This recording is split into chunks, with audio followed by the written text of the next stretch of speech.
Meus queridos irmãos aqui presentes, meus queridos irmãos que celebram conosco pelos meios de comunicação. Eu quero abraçar de uma maneira muito especial aos doentes, aos idosos, aqueles que não podem caminhar até a igreja e que estão agora celebrando conosco. Os nossos irmãos no presídio e todos aqueles que estão impossibilitados de caminhar até a igreja. Meus irmãos, nós estamos então neste quarto domingo da Quaresma. Já nos declinamos para o final deste tempo de preparação para a Páscoa. E a palavra de Deus vai nos educando cada dia, especialmente aos domingos. A palavra que a igreja coloca para nós vai nos alimentando neste itinerário, neste grande retiro quaresmal. Vocês se lembram bem, no domingo passado, nós encontramos Jesus no templo de Jerusalém, quando ele expulsa os vendedores, os comerciantes do templo. Não façam da casa do meu pai uma casa de comércio. Então Jesus mostra para nós o respeito que nós devemos ter com a casa de Deus. Primeiro com o nosso corpo, porque nós somos moradas de Deus. Pelo batismo nós nos tornamos templos de Deus. Também o respeito que nós devemos ter com o lugar sagrado, não transformando nossas igrejas num comércio, num lugar de lucro. E o evangelho de hoje nos mostra Jesus agora já no finalzinho da sua vida, nos últimos dias, sabendo que vai morrer, o diálogo dele com Nicodemos. Mas antes eu gostaria de dizer uma palavrinha a respeito da primeira leitura do livro das Crônicas. É um texto que praticamente a gente não lê. Este texto nos fala do povo de Deus, que lá no século VI antes de Cristo, por ser infiel a Deus, por não obedecer à voz de Deus, por virar as costas para Deus, este povo foi destruído. A cidade de Jerusalém foi literalmente destruída. O rei Nabucodonosor, com seu exército, invadiu aquela cidade, destruiu o templo, chamado Templo de Salomão, daquela época, destruiu os palácios, e aqueles que sobraram foram como cativos para a Babilônia. A Babilônia, onde hoje é o Iraque, onde o Papa esteve no final da semana passada. É ali, a região de Babilônia, naquele tempo, para onde foi levado o povo de Deus. E foi terrível aquele sofrimento deles durante algumas décadas ali na Babilônia, tanto que o Salmo responsorial diz algumas coisas. Este povo que estava na Babilônia, o Salmo diz salmo que eles cantavam lá quando estava na Babilônia. Que se prenda minha língua ao céu da boca, se de ti, Jerusalém, eu me esquecer. A saudade que eles tinham de Jerusalém, do templo, quando eles eram livres, quando eles tinham a cidade santa, o templo, agora não tem nada mais, por causa do pecado. E diz, junto aos rios da Babilônia nos sentávamos chorando, com saudades de Sião. Sião é Jerusalém. Nos salgueiros por ali penduravam nossas harpas, não é? Que se prenda a minha língua ao céu da boca, se de ti, Jerusalém, eu me esquecer. Eram os cantares de tristeza, de estar longe no exílio. Mas nosso Deus, e o texto mostra para nós isto, apesar da infidelidade do povo, apesar do povo abandonar Deus, Deus continua fiel. Deus continua cuidando do seu povo. E o que Deus faz, lá pelo ano 530, ele suscita um outro rei, que dominava agora aquela região, chamado Ciro, da Pérsia. Pérsia é onde hoje é o Irã. Que dominava aquela região. Ele permitiu que o povo de Deus voltasse. E o texto vai dizer que Ciro, embora fosse um rei pagão, foi um instrumento de Deus para que o povo voltasse e reconstruísse Jerusalém, a vida. Meus irmãos, por que coloca-se este texto? Porque é a nossa história, é a minha história, de cada um de nós. Quando nós nos afastamos de Deus pelo pecado, Deus continua cuidando de nós. E Deus continua nos procurando, como Deus procurou Adão depois do pecado. Adão, onde estás? Adão estava escondido, escondendo-se de Deus com vergonha. E Deus pergunta a Adão, onde estás? Deus continua nos procurando, porque Ele não quer a morte do pecador. Ele quer que a gente volte para Jerusalém. Jerusalém é a igreja, é a comunidade dos fiéis. Que a gente volte, que não fique no exílio, longe de Deus, mas que a gente volte à amizade com Deus. O tempo quaresmal é este grande apelo que a igreja nos faz, que nós não fomos feitos para viver longe de Deus, e que Deus tem aquele desejo ardente, aquele desejo imenso de nos abraçar, como o pai do filho pródigo. Deus nos quer na Jerusalém, vivendo a nossa vida cristã, nos alimentando da Eucaristia, dos sacramentos, da nossa fé. Isso significa voltar e reconstruir Jerusalém. Meus irmãos, o Evangelho, como eu disse, já é do finalzinho dos dias de Jesus aqui no mundo.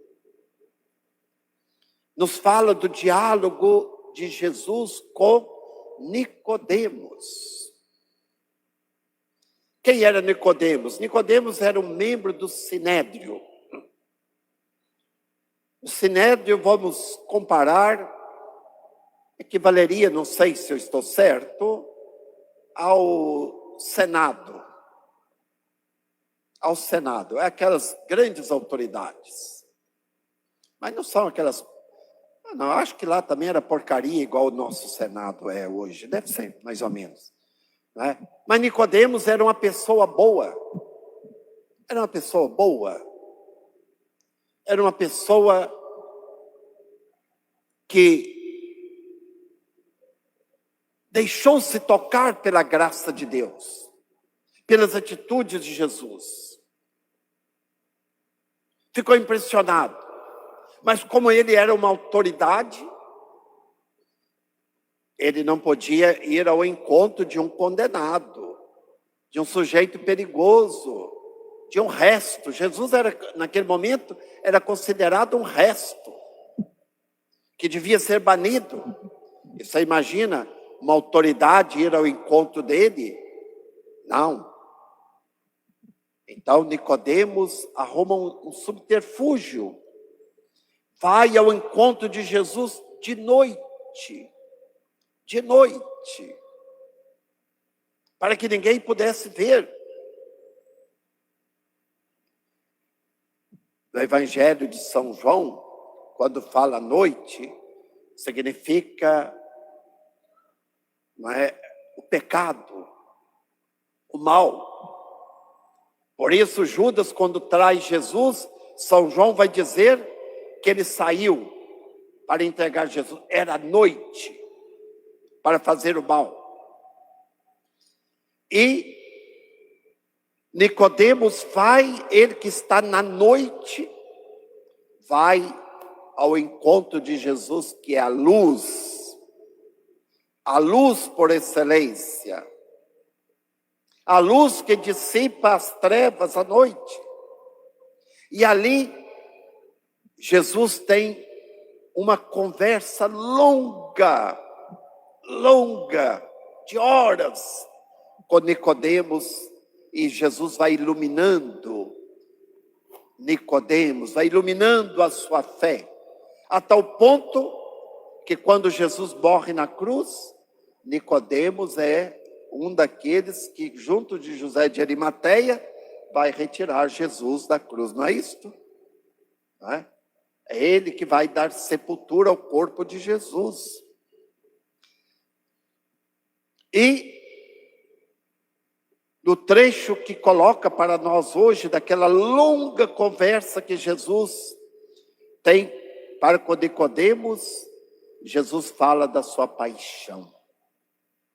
Recorda, Nicodemos conhecia muito bem as Sagradas Escrituras. Recorda para ele um texto que está lá no livro dos Números, lá no início da Bíblia, que fala do povo de Deus caminhando no deserto. E vocês sabem que enquanto o povo caminhava, houve um momento em que esse povo ofendia Deus, por isso vieram serpentes venenosas, cobras venenosas, que mordia, que picavam o povo, e aqueles que eram picados por serpentes morriam. E Deus ordenou a Moisés que construísse uma serpente de bronze e a colocasse na ponta de uma vara, e todos que eram picados pelas cobras e olhavam para aquela serpente, ficavam curados. Então Deus vai usar aquela imagem, não é? Assim como Moisés, lá no deserto, levantou aquela serpente, e todos os que olhavam para ela ficavam curados, assim o Filho do Homem, que é Jesus mesmo, será levantado, para que todos que crerem nele tenham a vida eterna. Por que Jesus usa essa imagem enigmática da serpente? Porque foi a serpente que trouxe o pecado, não é isto? Foi a serpente que trouxe o pecado, é a morte. Mas para dizer para nós que Jesus na cruz, é isso que Jesus está dizendo, que ele na cruz se fez pecado. Se fez pecado, ele que não conheceu o pecado, carregou sobre si os nossos pecados, as nossas misérias, para nos libertar, para nos salvar. Ele que é Deus, se fez pecado por nós. Se tornou o último de todos, para destruir o poder da serpente, do inimigo, daquele que trouxe o pecado. Assim como a serpente lá no Éden levou Adão ao pecado e consequentemente à morte, agora Jesus, o novo Adão, que assume a nossa natureza humana, que se faz pecado, ele traz para nós a salvação, a vida. Quando Jesus disse assim: quando eu for levantado, atrairei todos a mim. Quando Jesus foi levantado da cruz, e sobretudo quando Jesus foi levantado do túmulo, quando ele ressuscitou, glorioso. Mas Jesus disse mais para Nicodemos naquela noite, naquela última conversa. Deus amou tanto o mundo. Olha, falando da cruz, da paixão, Deus amou tanto o mundo, que deu o seu Filho único para que todo que nele crê não pereça, mas tenha a vida eterna. Porque o Filho de Deus não veio a este mundo para condenar, mas para salvar. Então Jesus veio a este mundo não para apontar o dedo ao pecador, você pecador, você vai para o inferno. Não, Jesus veio para salvar, para chamar a cada um de nós pelo nome. Fulano, onde estás? Onde você está? Venha participar da minha alegria.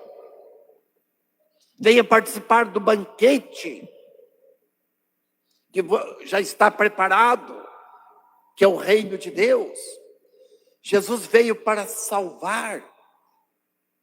Quem condena é o diabo, ele que acusa. Jesus veio para salvar, para acolher a todos nós. Por isso, meus irmãos, nós olhamos para Jesus não como um juiz severo, mas como o Deus de amor e da misericórdia. Mesmo que a gente esteja imerso no pecado, Ele está sempre de braços abertos, dizendo: vinde a mim, vinde à fonte das águas, vinde beber. Vinde a mim, vocês que sofrem, vocês que estão no pecado, vinde a mim, e eu os libertarei, eu tirarei desta situação. Então Deus enviou o seu Filho ao mundo, não para condenar o mundo, mas para que o mundo seja salvo por ele. Muita gente tem uma ideia de Deus errada. Deus é amor. A única coisa que Deus não pode fazer, porque Deus pode fazer tudo, a única coisa que Deus não pode fazer é não amar. Porque Deus é amor. É claro que muita gente rejeita este amor, rejeita a misericórdia de Deus, e para esses não há salvação, claro. E Jesus disse mais: quem crê, nele crer, no Filho de Deus, que é Ele mesmo, não é condenado. Quem nele crê não é condenado, mas quem não crê já está condenado, porque não acreditou, não acolheu o Filho de Deus. O que significa isso? Que a condenação não é Deus quem condena. Chega no dia do juízo, você vai para o céu, você dá para salvar, vai para lá. Não, você não tem nada que aproveita, vai para o inferno. Não é assim. Não é assim. No dia do juízo, nós nos apresentaremos diante de Deus e vamos ver a nossa vida, plena consciência daquilo que somos, e vamos perceber, puxa vida, como que Deus cuidou de mim, mas eu não aceitei, eu vivi de costas para Deus, eu rejeitei o amor, eu vivi uma vida totalmente contra Deus, Ele me chamou e eu não ouvi a sua voz, não acolhi, por isso eu não posso. Conscientemente, a pessoa vai ter essa consciência, eu não posso ser salvo, porque eu fiz tudo o contrário.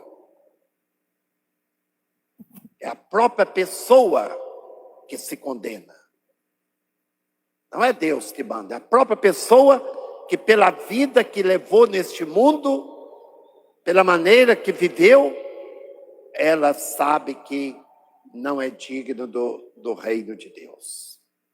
Por outro lado, aqueles que entre trancos e barrancos, entre pecado e graça, entre alegrias e tristeza, procuraram buscar Deus, buscar a face de Deus, procuraram viver uma vida honesta, sendo um pai de família ou a mãe de família corretos, cumpridores do seu dever, sendo um profissional verdadeiro, um esposo verdadeiro, uma esposa verdadeira, um profissional autêntico, sendo uma pessoa que não compactuou com a corrupção, que não fez parte de fã-clube de bandidos, e que esteve sempre buscando a verdade, a luz. Essas pessoas, claro, que sabem que pela graça de Deus, não pelos seus méritos, mas pela graça de Deus merece a salvação. Como diz São Paulo, na segunda leitura da carta aos Efésios, é pela graça de Deus, pela misericórdia de Deus, que nós somos salvos. Meus irmãos, nós estamos neste tempo quaresmal. Não vamos deixar este tempo da graça passar de liso na nossa vida. Tempo de conversão. O que precisa ser mudado na minha vida? O que precisa ser mudado na minha vida? E às vezes nós precisamos da mudança de mentalidade, mudança no mais profundo do nosso ser. Porque tem católicos, tem cristãos que não são maus, mas que vivem uma vida, de certa maneira, compactuando com o mal. Quantos católicos, por exemplo, que a gente vê hoje, que são a favor do aborto, direta ou indiretamente, a favor do aborto, que é algo que, clama aos céus a matar o inocente no útero da mãe, o inocente que não tem para quem ele gritar pedindo socorro, é muitas vezes pior do que pegar uma criança nos braços da mãe e matar, é infinitamente pior. E tem gente que é a favor da morte, das trevas. As obras dessas pessoas são obras das trevas. E às vezes não são pessoas más, mas que não têm uma consciência da gravidade. Uma pessoa que vota num candidato que defende o aborto, olha que mal que essa pessoa está fazendo. Olha que mal. Porque essa pessoa vai ganhando, vai unir com outros, e daqui a um tempo, vai poder matar. Não sei se vocês viram, nos Estados Unidos, parece-me no estado de Nova York, a criança pode ser abortada um dia antes de nascer. Um dia antes de nascer pode ser abortada. Dá para vocês entenderem? Desde que não nasceu, pode ser abortada. Vocês que são pais, vocês que são mães, imaginam o que é isso. Nós estamos caminhando para isso, para a morte. E nosso Deus é o Deus da vida. Jesus disse: eu vim para que tenham vida e a tenham abundância. Vida verdadeira. Vamos pedir a nosso Senhor que nos converta. Que a gente pense nas nossas atitudes, nas minhas atitudes. São atitudes que levam à morte ou levam à vida? Aquilo que eu faço favorece a vida que é Deus ou a morte que é a condenação? Que Deus nos ajude. E que a palavra de Deus deste quarto domingo possa cair no nosso coração e nos transformar. De homens e mulheres das trevas, como era Nicodemos, mas homens e mulheres da luz, iluminados pela palavra de Cristo, a palavra de Cristo que nos ilumina e que nos conduz à verdadeira vida, ao reino de Deus. Louvado seja nosso Senhor Jesus Cristo. Para sempre seja louvado.